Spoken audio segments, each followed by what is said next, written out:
नमस्कार, मी Astroguru doctor ज्योती जोशी।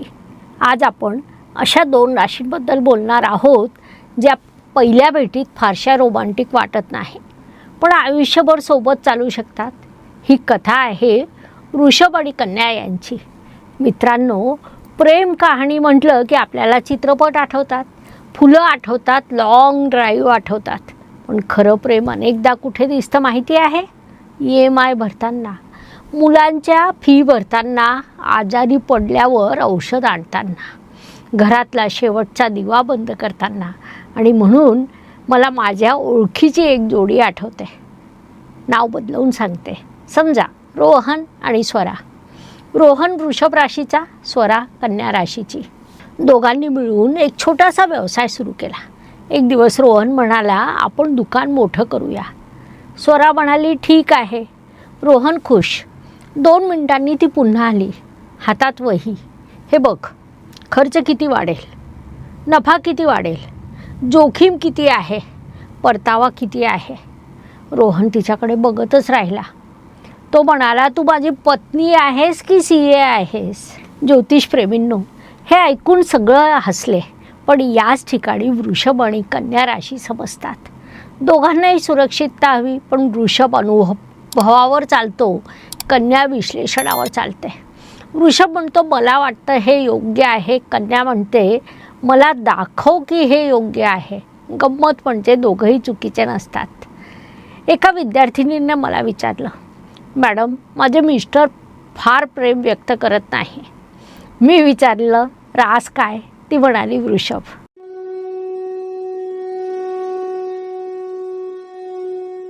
मी विचारलं, मग ते काय करतात? ती म्हणाली, मी आजारी पडले की रात्रभर जागतात। माझा फोन बंद झाला तर चार्जर आणतात। मला आवडणारी वस्तू दिसली तर घेऊन येतात। मी म्हटलं, मग प्रेम कुठे नाही? मंडळी, वृषभ आणि कन्या प्रेम बोलून कमी दाखवतात, कृतीतून जास्त दाखवतात। हे लोक रोज आय लव्ह यू म्हणणार नाही, पण पावसात छत्री घेऊन उभे राहतील। एका मुलीने सांगितलं, मॅडम, माझे मिस्टर व्हॉट्सअपवर फक्त ओके लिहितात। गुड मॉर्निंग नाही, हार्ट नाही, इमोजी नाही, फक्त ओके। मी विचारलं, मग प्रत्यक्षात कसे आहेत? ती म्हणाली, खूप चांगले आहेत। मी म्हटलं, मग समस्या व्हॉट्सअपमध्ये आहे, नात्यात नाही। कारण अनेकदा आपण प्रेम मोजायला चुकीचं मापदंड वापरतो। कोणी मॅसेजने प्रेम व्यक्त करतो, कोणी जबाबदारीने, कोणी काळजीने, कोणी वेळ देऊन। वृषभ आणि कन्या ही जोडी प्रेम कसं व्यक्त करते? प्रेमाच्या मोठ्या मोठ्या घोषणा नसल्या तरी कृतीतून प्रेम कसं दिसतं? आता थोडं संसारात येऊया, कारण प्रेम कहाणीचा खरा अध्याय लग्नानंतर सुरू होतो। लग्नानंतरची पहिली गंमत। माझ्या ओळखीची एक जोडी, दोघंही अत्यंत समजूतदार। एक वृषभ, दुसरी कन्या। लग्नाला साधारण 6 महिने झाले असतील। एक दिवस पत्नीचा फोन आला। ती म्हणाली, मॅडम, एक समस्या आहे। मनात म्हटलं, अरे बापरे, इतक्या लवकर काय झालं? मी विचारलं, काय झालं? ती म्हणाली, हे वस्तू जागेवर ठेवत नाहीत। मी हसायला लागले, कारण मला वाटलं होतं प्रश्न मोठा असेल। संध्याकाळी नवरा आला। मी विचारलं, तुमचं मत काय? तो म्हणाला, मी वस्तू हरवत नाही, मी फक्त वेगळ्या जागी ठेवतो। मंडळी, इथेच कन्या राशीचा स्वभाव दिसतो। तिला नीटनेटकेपणा आवडतो, सगळं व्यवस्थित हवं। तर वृषभ म्हणतो, काम होतंय ना, मग ठीक आहे। घरामध्ये ही छोटीशी गोष्ट मोठ्या चर्चेचा विषय बनते। एकदा समुपदेशनासाठी आलेल्या जोडप्याची आठवण येते। मी विचारलं, तुमच्यात सगळ्यात जास्त वाद कशावरून होतात? दोघांनी एकाच वेळी उत्तर दिलं, पैशांवरून। नवरा वृषभ राशीचा, त्याला चांगल्या गोष्टी आवडत होत्या, उत्तम घर, उत्तम फर्निचर, उत्तम जीवनशैली। पत्नी कन्या राशीची, ती प्रत्येक खर्चाची नोंद ठेवायची। एक दिवस तिने त्याला विचारलं, ही वस्तू खरंच गरजेची होती का? तो म्हणाला, गरज नव्हती, पण आवडली। ती म्हणाली, म्हणूनच तर विचारते। मित्रांनो, कन्या राशीचा प्रश्न खर्च नसतो, तिला कारण हवं असतं। आणि वृषभचा प्रश्न बचत नसतो, त्याला जीवनाचा आनंद घ्यायचा असतो। दोघांनी संतुलन साधलं तर आर्थिकदृष्ट्या ही जोडी खूप मजबूत बनते. एकदा एका विद्यार्थ्याने मला सांगितलं, मॅडम आम्ही घर बघायला गेलो होतो. मी विचारलं मग? तो म्हणाला, मला घर आवडलं, पण माझ्या पत्नीने पाणी पुरवठा तपासला, पार्किंग तपासलं, शाळा किती दूर आहे, बँकेचं कर्ज. मी विचारलं रास? तो म्हणाला, ती कन्या. मी म्हटलं मग आश्चर्य कसलं? कारण कन्या राशीला निर्णय घेण्यापूर्वी सर्व माहिती हवी असते. मुलगा सायकल शिकत होता. वडील म्हणाले पडू दे, मग शिकेल. आई म्हणाली हो, पण हेल्मेट घालून. दोघंही मुलावर प्रेम करत होते, फक्त प्रेम व्यक्त करण्याची पद्धत वेगळी होती. ऋषभ म्हणतो अनुभवातून शिक, आणि कन्या म्हणते चूक टाळता येत असेल तर आधी तयारी कर. दोन्ही विचार योग्य आहेत. एकदा एका कार्यक्रमात एक बाई मला म्हणाल्या, मॅडम माझे मिस्टर खूप चांगले आहेत. मी विचारलं मग अडचण काय? त्या म्हणाला ते प्रत्येकाला मदत करतात, नातेवाईकांना, मित्रांना, सगळ्यांना, आणि स्वतःचा विचार शेवटी करतात. वृषभ राशीचा हा स्वभाव अनेकदा दिसतो. नातेसंबंध जपणारा. तर कन्या राशीची व्यक्ती म्हणते मदत करा पण मर्यादा ठेवा. तुमच्या जोडीदारामध्ये तुम्हाला सगळ्यात आवडणारी गोष्ट कोणती? नवरा म्हणाला ती प्रत्येक गोष्ट आधी विचार करते. पत्नी हसली. मग मी तिला विचारलं आणि तुम्हाला? ती म्हणाली हे प्रत्येक संकटात शांत राहतात. त्या क्षणी मला जाणवलं यशस्वी नातं म्हणजे समान स्वभाव नाही, तर वेगळेपणाचा स्वीकार करणं होय. कारण अनेकदा ज्या गोष्टींवरून आपण भांडतो त्याच गोष्टीवर आपण प्रेम करत असतो. मंडळी, वृषभ आणि कन्या या दोघांचं नातं वरून पाहिलं तर साधं वाटतं, आतून खूप मजबूत असतं. कारण ते स्वप्नांवर नाही तर विश्वासावर उभं असतं.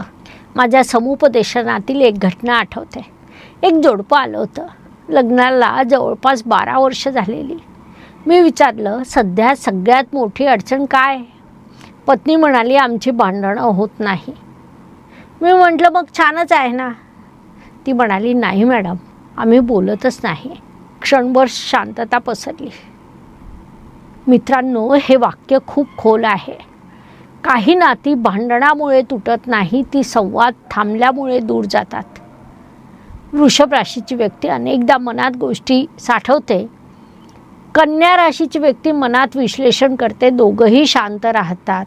बाहेरून सगळं ठीक असतं पण आतमध्ये अंतर वाढत जातं. तू मला समजून घेत नाही.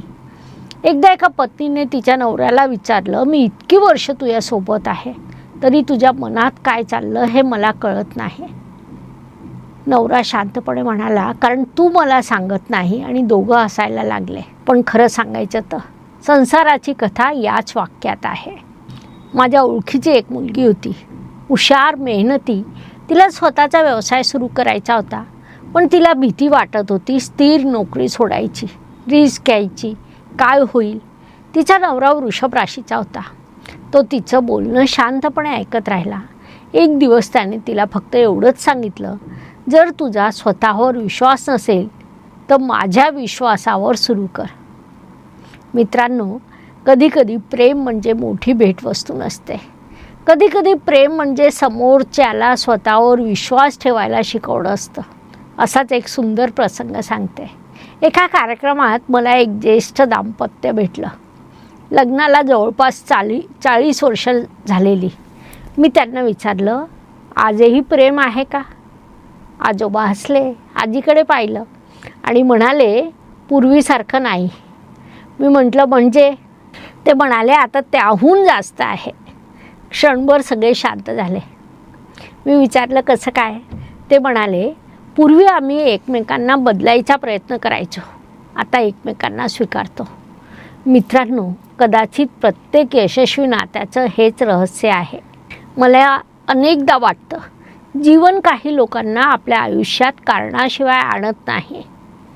वृषभ आणि कन्या या नात्यात एक सुंदर शिकवण आहे. वृषभ शिकवतो धीर, स्थैर्य आणि निष्ठा.